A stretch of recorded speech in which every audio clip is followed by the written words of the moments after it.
Welcome to part 2 of our GAGA's Chapter 8 overview. I'm Natalie. We will continue our presentation, focusing on fieldwork and quality assurance of performance audits. Let's dive right in and continue our discussion after planning has been completed. Gathering sufficient and appropriate evidence is essential to substantiate audit findings. The credibility of the audit depends on the relevance, accuracy, and reliability of the evidence gathered.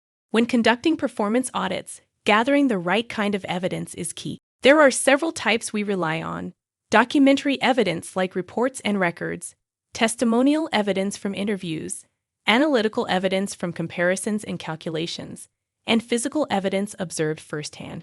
Now, how do we get this evidence? We have a toolbox of techniques at our disposal. We observe operations as they happen.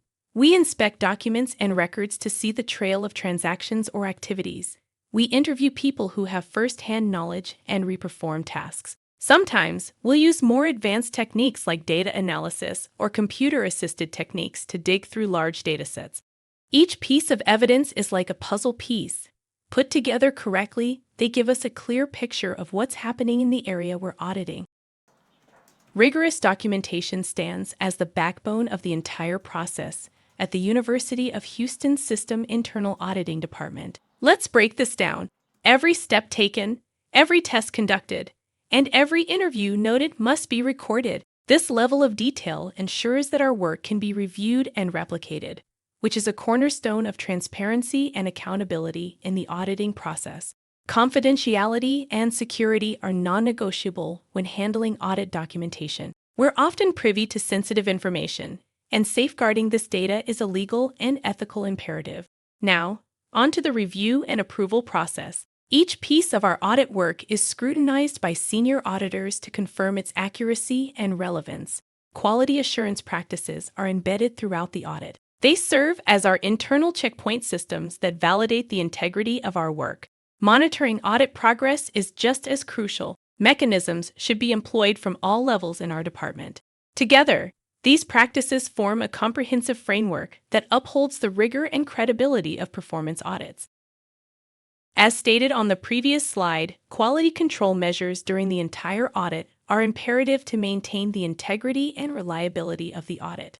The University of Houston System employs a set of practices designed to maintain the highest quality of our work. It starts with our audit program that outlines the audit's objectives and how we intend to achieve them. As we progress, we constantly work against this plan. Are we on track? Are we covering all the necessary ground?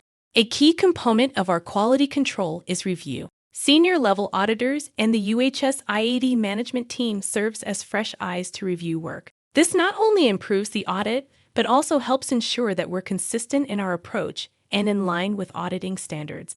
We also maintain a comprehensive system of documentation that records our processes and findings as discussed in the previous slide. Finally, once the fieldwork is complete, a quality assurance checklist is completed to provide a further review to ensure other quality control checkpoints have occurred and to serve as a final review. This assists us in ensuring our report findings are complete, accurate, and properly supported.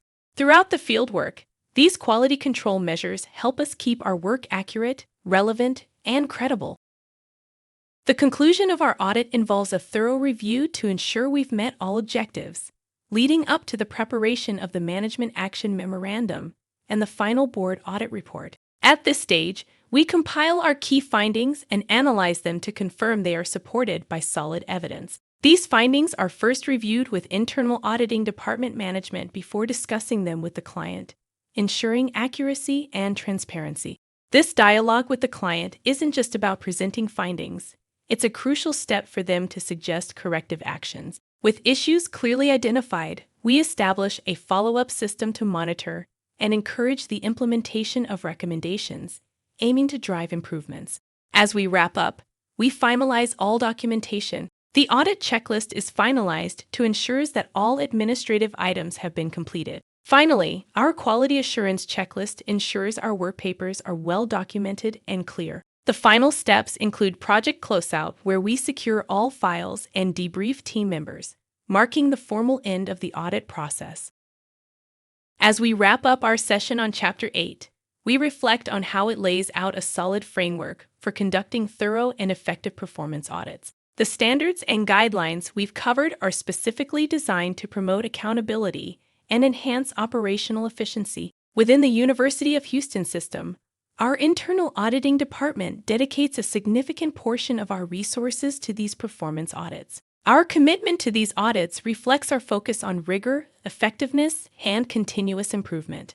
Our auditors are not just expected to execute tasks, we're expected to engage in critical thinking throughout the audit process. This means considering the most effective ways to perform these audits, following the standards closely, and ensuring that our methods are both sound and innovative.